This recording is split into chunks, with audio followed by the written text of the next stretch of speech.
communication specialist with, well, a little bit more than 15 years experience in creating what you'd call peer recognized content for both traditional and new media platforms.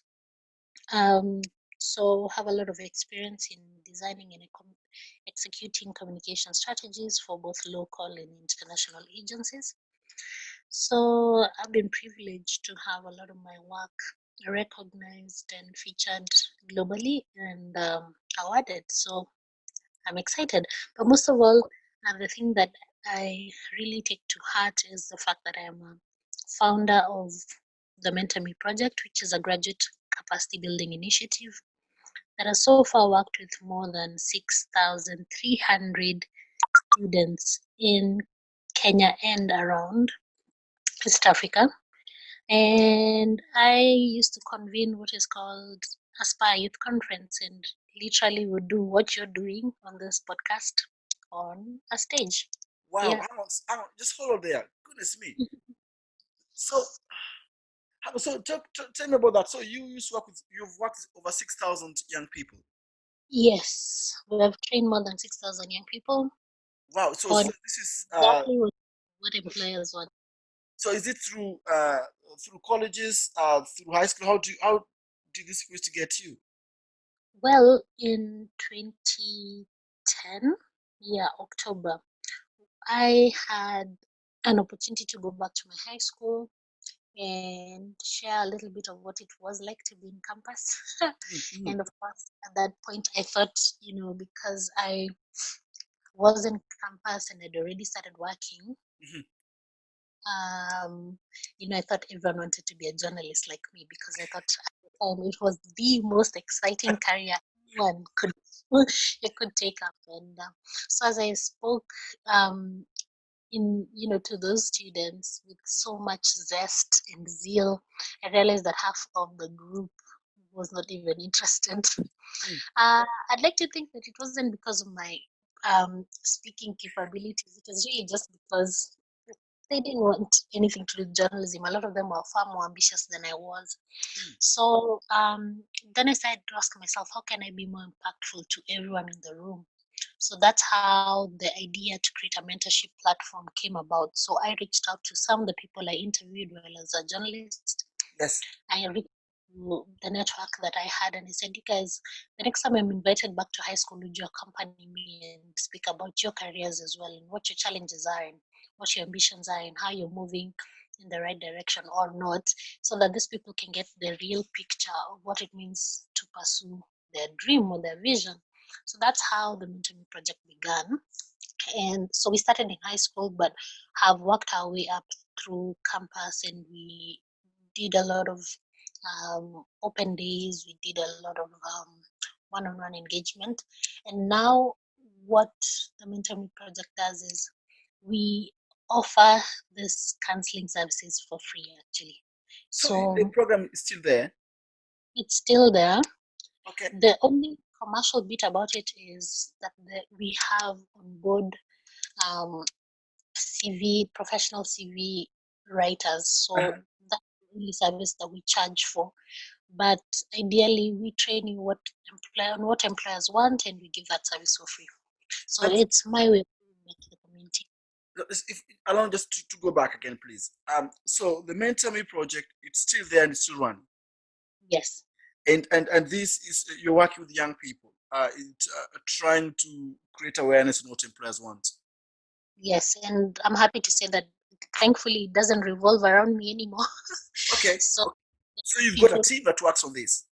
yes. So the team is, I mean, now that I do have an 8 to 5 job, I'm happy to actually delegate to the rest of my team, and they do a really fantastic job of. What's that 85 job, Jerry?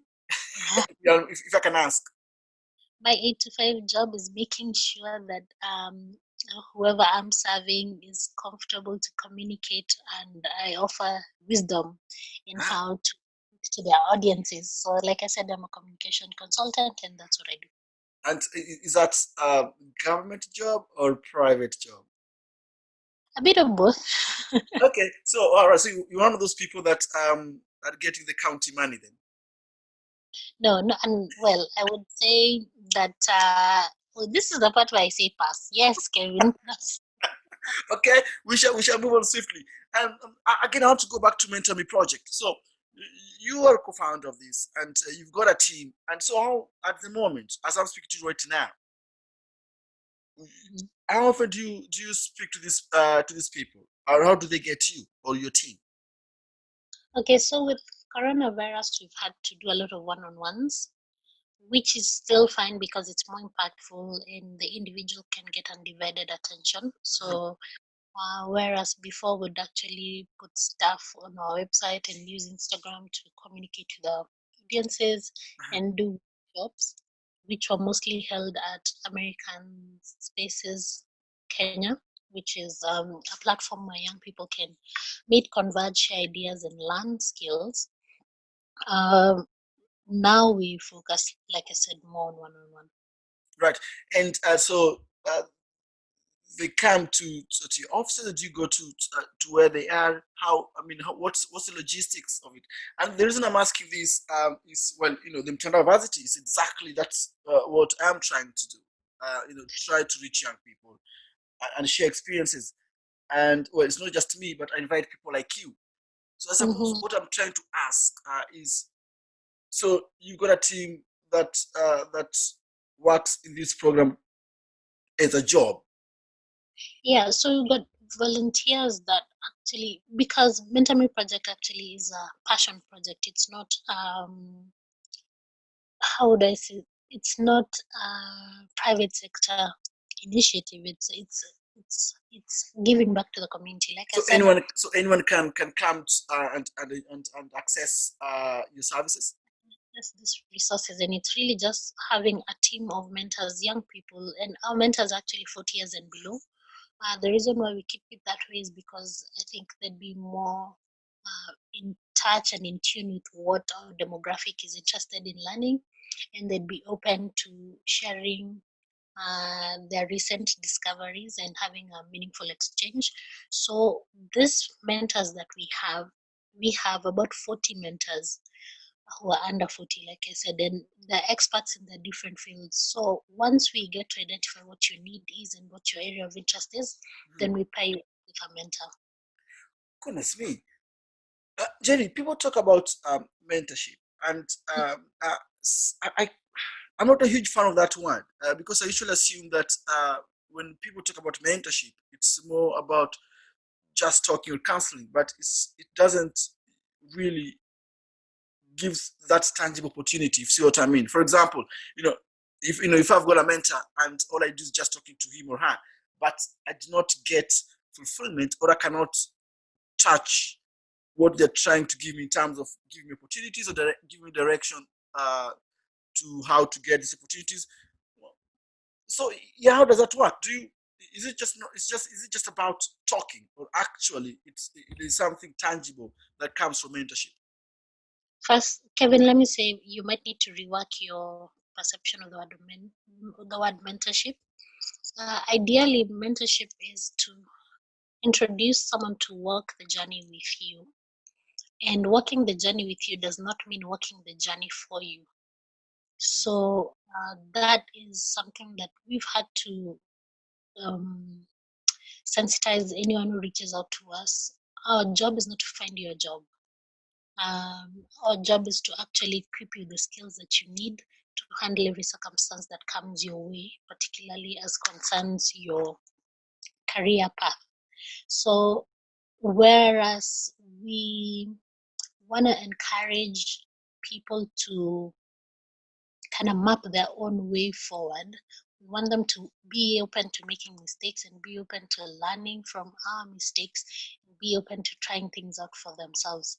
If we committed to finding you a job, then where would you learn the skill about how to find a job? Yes. If you committed to, calling up a friend and saying, give Kevin this tender, then you would probably never learn how to work your way towards getting a tender. So, and we'll be taking out the learning from your experience, which is not what we're after. We're after grooming you. We want to upskill you And so, and it goes beyond, a lot of young people, let me just say this, a lot of young people feel like we owe them something, Yes. Yes. or people who've gone ahead of them owe them something, or their parents owe them something. We don't owe them anything more than sharing our experiences and hoping that they would have the mind to apply only what is relevant to them. So they also have some sifting to do. We could probably Yes. share best and our worst, but it's not entirely applicable to the scenario. So they have to be wise enough to say, okay, so this is how you navigated your terrain. My terrain is slightly different. How can I pick what is relevant from your story and apply it to mine, as opposed to copy pasting? We do not, in any shape or form, support copy pasting. Mm. We want you to That's say, that's interesting, and I like the way you've defined that. And I suppose that leads me to my next question: patience. Well, mhm. right now, COVID has happened. The lots of people have lost their jobs. There are people that are looking for work now are a bit, for lack of better word, disappointed. What is the role of patience when it comes to looking for opportunity? And again, I'm asking this to you because when you are a singer yourself, well, I've in college you used to sing very, very well, and I can see you've released a couple of songs here and there. So I suppose what I'm putting to you is, what is the relevance of patience, and how can people actually develop the act of being patient as a soft skill when it comes to looking for opportunity, and also uh, it's part of those skills that actually employers want. Somebody who's patient, someone can be taught.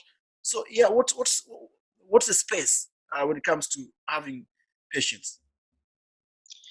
I would have to say that the for me the key to patience is not to assume anything.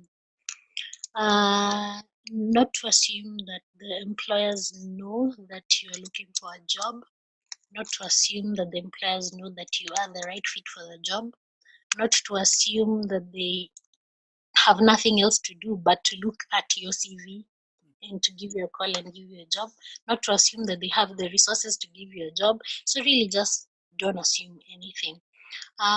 You can actually exercise patience by asking questions politely. Like perhaps if you sent an application and you haven't heard back from the organization in maybe 2 weeks or a month, you can actually write an email and say, uh, hello, I sent in an application for this particular job. I was hoping to have heard from you, but X time has gone by. Would you have any response towards my application? And hopefully someone will be decent enough to respond, but not to assume that number one, they, like I said, that they read your resume, or that they have nothing else to do but to respond to you. You would find that a lot of job ads actually say only the shortlisted candidates would be contacted. So, and they give a time frame within which to expect that communication. So if that time frame has not lapsed, then it's important to be patient. Can you Uh, can one develop patience, or can people learn how to be patient? I think it's something you can learn from home. I'm a mother as well, and I find that it's my job to teach my children to be patient. And I find that many parents may not have exercised that with their kids. Yes. And so, whatever they asked for, they got it instantly. Um, I mean, however nagging they were, they got it instantly. They don't know how to take the answer no. To some people, no is not an answer. So I find that patience is best learned at home. Mm-hmm. But also, you can teach yourself patience. Like maybe um, if you're hungry and you decide to just delay that gratification. So instead of reaching out for something to eat, take a bit of time before you pick that apple or something. So slowly kind of teach yourself patience. If you're overweight and are interested in losing some weight, of course you start to exercise, but don't expect it to happen instantly. So that would mean you exercising patience and saying, instead of weighing myself every day, I'll weigh myself once a month, for instance. So there may be simple things that you can start to do in your own life, in your own environment, to teach yourself how to exercise patience. But back to the career scope, patience can be exercised by not responding to emails immediately without giving it a second thought. So maybe someone turned you down in terms of, they preferred to hire someone else rather than you. Don't write back and say, it's your loss. I'm like really incredible. You'll probably never get anywhere with the guy you chose. Just take some time. It may have hurt you, but take some time and just say, okay, fine. So, what does this mean? And how best can I respond? Because who knows, they might have another opening soon and I could be in the running. So, patience really pays in the sense that it creates the right perception of who you are and makes you Mhm. pleasant to work with. That's it. I mean, you make it sound very easy, Sanjay. Um, Let me I tell you something. Then, maybe to just take it home a little bit. Patience is tough. If I'm to be a bit real with you, please do. um, I have, like I said, more than 10 years experience. Actually, I have 15 years of experience in what I do, but it's not been a straight journey. It's not been, I've not been employed through and through. There have been gaps in my CV. And particularly for a perfectionist like myself, I tend to think that I do my work well and that I flourish and I get results and I deliver. So when I am out of a job, for instance, I get doubt myself. So, and I get to ask myself, why am I not getting an offer sooner than I thought? Why is it taking so long for the next person to discover that I could be the answer to their problems? you know? And I'll actually say that one of my longest waiting periods was 2.5 years long. Can you Wow. imagine Wow. being And Jane, that's what many people don't know, isn't it? People, and again, we are in this period where we, through social media, we see lots of good stuff, and I'm going to again talk about you. If I go to your page, I see nice songs, I see nice people around you, I see good comments, but people do not know, um, what creates that shyness, isn't it? They call it a microwave society. We just want now, now, and now. yeah, And I like the way you said, um, that it has taken your time to be where you are right now. But I'll go back again. So you talked about, or you mentioned about, for example, you mentioned about your family at home, and you try to teach your children, your child. You don't get exactly what you want. You don't get what you want immediately. So it yeah, starts at home, isn't it? it does. So should parents be very open to talk to their kids about patience is a skill, not necessarily just something not necessarily just something to make you relax, but actually it's a skill that people should develop and people should be having it all the time throughout, whether you are employed or not. Yeah. And uh, let's talk about your music career. So in college, so well, I know you used to sing in college, and then after that, you continue singing. And has it been easy for you? And people that look at you, go to your period, listen to your voice, what will you tell them? Those people that they want to make it now, they want to have lots of followers, they want to be celebrities, they want to be celebrated. But in relation to patience, was there a Mhm. time that you wanted to give up? Oh, absolutely, and all the time, actually. The first thing that I've had to constantly remind myself is why I do what I do, whether it's singing or communication or mentorship. I have to have a purpose that's beyond me.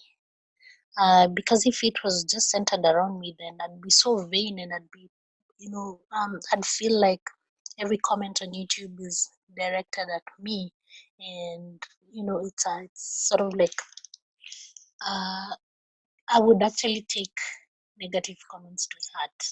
So I've had instances where you put out content and you get a thumbs down, or someone posts a comment like, you know, why Why did you even separate from the band you were in? Yes. Did you really want to be a superstar that much that you started doing stuff by yourself? I mean, people say a lot of nasty things, but in terms of patience, it took a while between working in a group in a band and actually doing stuff by myself. And what that does is it kind of makes you second guess yourself. It makes you wonder whether you have good enough stuff to put out there. But at the back of everything, it's really just understanding that everything in life revolves around this one word, seasons. So the moment I learned that life is about seasons, I grew up. So I stopped trying to push hard. You can push hard, but don't be overly hard. Don't over expect. Don't be unrealistic in expectations, and I think you can guard your heart in that way. So in terms of patience, I've found that it's very, very important um to wait your turn. Number one, it's important to learn while you wait, and it's important to serve while you wait. So whether you're in music or in your career path means an 8 to 5 job and you've been waiting, the most important thing to do while you wait is to serve. So that grows something in you, and it will definitely be beneficial not just to you but to the next posting you get. Well, you sound very calm, cool, and collected. If I could use the cliche. Um, no, no, no, honestly, you do. And I'm actually sitting here thinking myself. Sometimes when people are looking for opportunities, they're usually very nervous. And again, I want to connect that with patience. You sound, as I say, you sound, yeah, very calm. But Is Kevin, that because that's not who you? I mean, not well. Listen, I spent 3 4 years with you at school. You, I won't say that you used to be this calm. You were very popular in school, weren't you? And everyone knew who Njeri was. And when you went to, oh, no, seriously, when you went into a room, people know, Njeri ameingia sasa. oh my You goodness. used to be very I mean, confident. I mean, I No, was probably not as popular as the football team, but this I tell you, no, oh, come this on. And we can listen. And I'll put this online, and I'm going to ask people whether they think I'm right no, or wrong. You used to be. I don't want to use the word loud, but you're very well, confident in yourself. maybe confident. Is the word. But listen, Kevin, I only sound calm now because that's the space I'm in, that's the season I'm in. When I was in that 2.5 years of waiting, I was a cry baby. I was such a mess. I know the people around me knew. I mean, I had some good days and I had some bad days, and I think what I allowed myself to do is to feel. I allowed myself to feel the emotions, to go through the emotions and grow in that season. So when I needed to be by myself, I took time to be by myself. When I needed to be around company, I tried to do that as well. When I needed to cry, I cried. When I needed to beg God for a job, I did. But one of the things that I'm learning now is the need to be real with yourself and to be open. I mean, looking for a job is one of the toughest jobs there is in the world. So it's very, very important that you allow yourself to go through the process. Yes. It's important that you allow yourself to feel the emotions. It's important that you let everyone around you know that you are looking for such and such an opportunity, and they can be your hands and feet as well, because you can be everywhere. And I think it's important. For me, what helped in my journey of patience is um, I'm a believer, and God really just took that time to mold me into a better human. Now I find that whereas I run a mentorship program and I used to help a lot of young people navigate their dry seasons with, of them not being employed and being hopeful and being disappointed. I really didn't know what that meant until I hit that rough patch myself. And so now I'm more um, empathetic. I am more in touch with people's emotions. I am more sort of like I'm more human in how I run the mentorship program. So I find that I can relate to people better. And I think that's really what God wanted me to learn through that season. So I know when someone reaches out to me and says, I'm stuck in this area and I need a CV review and I can't afford to pay someone to rewrite my CV, and I know for sure that really they're in a tough spot, then I can reach out and assist. Um, Whereas before I used to think this should be important to you enough to make an investment in yourself, and I still do believe in that. And I used to treat the people who choose pizzas over fixing their CV. Yes, yes, yes. I know the feeling. I Jerry, really as need just them. as I know, I don't want to keep you for long, but you've said things that I think are very important, and I think I'm going to reiterate that patience about season. And will you say that when it comes, does faith matter when it comes to patience? And when I say faith, I mean as a believer. Well, if you believe in something, well, for those that um, may not necessarily believe in God, but they believe in something that is something supreme. Let me call it that way. Um, will you say that having faith is important when it comes to developing patience as a soft skill? Yeah, I think, well, patience is a soft skill. I mean, patience is a soft skill. I think faith plays a big role. I may not be able to comment on any other faith except my own. Um, but one of the things that I have learned that is the driving force of patience is what is called love. So, how I tie it in is this. So, love is patient. So, if I love this, I want to be an artist, I want to be a musician so much, I really love what I do. Um, I will work on my craft and still be patient for my moment. And working on my craft means, working on my voice, working on getting opportunities to sing, working on getting collaborations and stuff, working on getting my music out there. But if I've done all that I needed to do and it's still not working, I will be patient and pray. So the faith comes in there that one day this will come to the light. Um, and so it's not enough to just be patient. The driving force of patience would have to be love. If you're in a relationship and the other person really, really annoys you, then the thing is not to walk out the door and never come back. If you really, really love them, then you'll be patient with them. You'll give them more and more chances. So that's really what I'm asking people to do, to Yes. give yourself more opportunities, give yourself more chances, because you really should love yourself enough to keep trying. Is it okay to doubt yourself? I think that maybe the right phrase would not be that it's okay to doubt yourself. I think it happens, it's natural. But it's important to keep surrounding yourself with people who affirm you, but as well people who tell you the truth about yourself.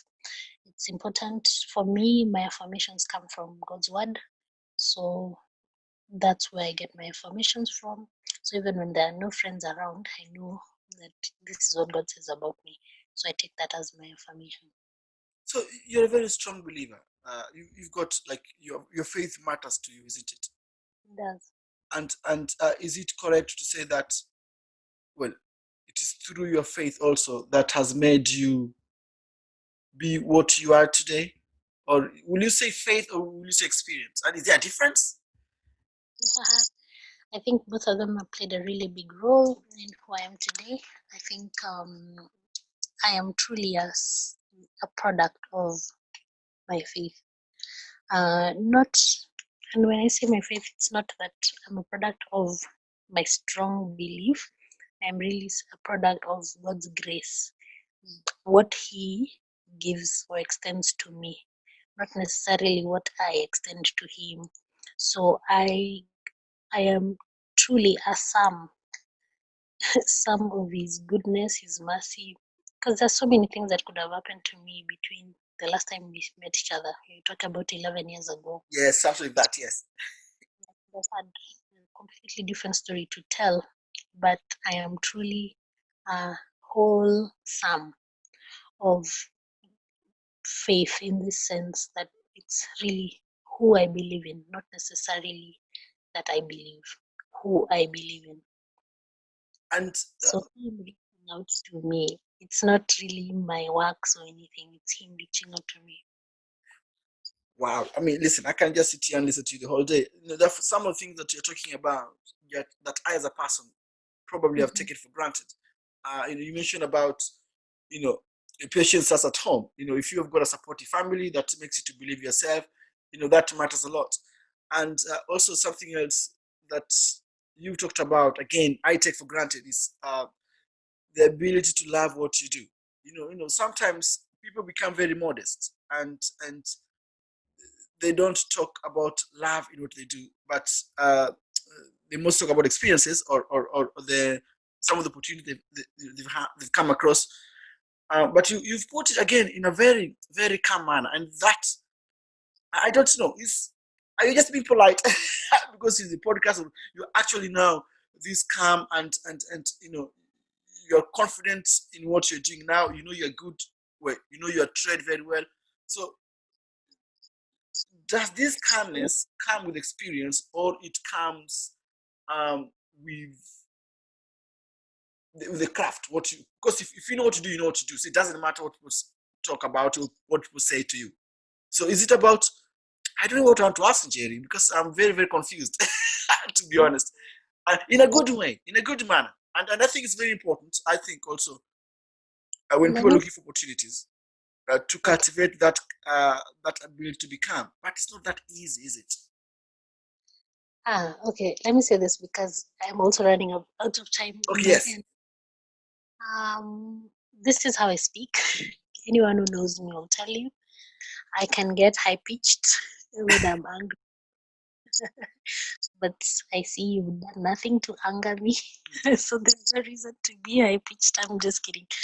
Um, so this is how I am. I may not be calm all the time, but I recognize that different audiences, whatever the different audience you are put before, Yes. it's very important that you compose yourself. Even if you're impatient and if And you're is that a irritated, skill? Does that composing yourself a skill that people can learn in school, or it's being developed with time? I think it comes with time and also from a lot of learning. When you do the opposite, then you realize it doesn't give you the required results, then you adjust. Uh, one for me, I find that you would be much better received if you're calm, if you present your points in an orderly fashion, if you're emotionally connected in terms of you can relate with what you're saying, you understand what you're saying, you're a master of what you're saying, even if you're not a master of what you're saying, but you kind of display a passion and an appreciation to learn more about what you're saying, then people receive you well. So in terms of uh, sorry, I have a bit of a cold, but it's very important whoever you find yourself speaking to be calm. Everyone you meet is dealing with something, whether they like to talk about it or not. You have a responsibility to give them your best.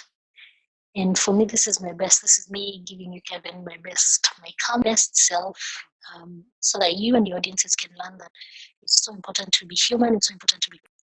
However, you learn the skill, I really don't care. You just need to learn and keep challenging yourself to be better at it, to be more composed, and to express yourself confidently and communicate more effectively. One of the things that I always tell anyone that I get to work with on communication is there's so many barriers to communication, and one of them is how you present yourself. So you've had this saying, it's not what you say, is how you say it. So if I came to this podcast pretending to be a know-it-all and nothing Kevin tells me will work, I will run this show how I like it. If I came just for then everyone would have resisted me. It's courteous to be calm, to communicate effectively. Mhm. Yeah. Well, Jerry, I cannot thank you enough for your time. This has been very helpful, not just to my audience, but also to myself as well. And for those that have listened to us, this is Intandao Varsity, a School of Soft Skills. And today I was talking to Jerry on patience as a soft skill. Jerry, your last words to people that listen to us. I know you've heard about soft skills being communication, being leadership, and all these things, and that's important. And I really must say that those are the unspoken elements that employers are looking for. They need someone who can make a decision, a sober decision when in crisis. They need someone who can communicate effectively. They need all of that. But particularly if you're just about to enter a workforce or you've been out of a job for long and you check into your new assignment, be patient, not just to the people around you, but be patient with yourself. On average, it takes about 6 months for you to assimilate a new assignment and be able to execute it, you know, to your best.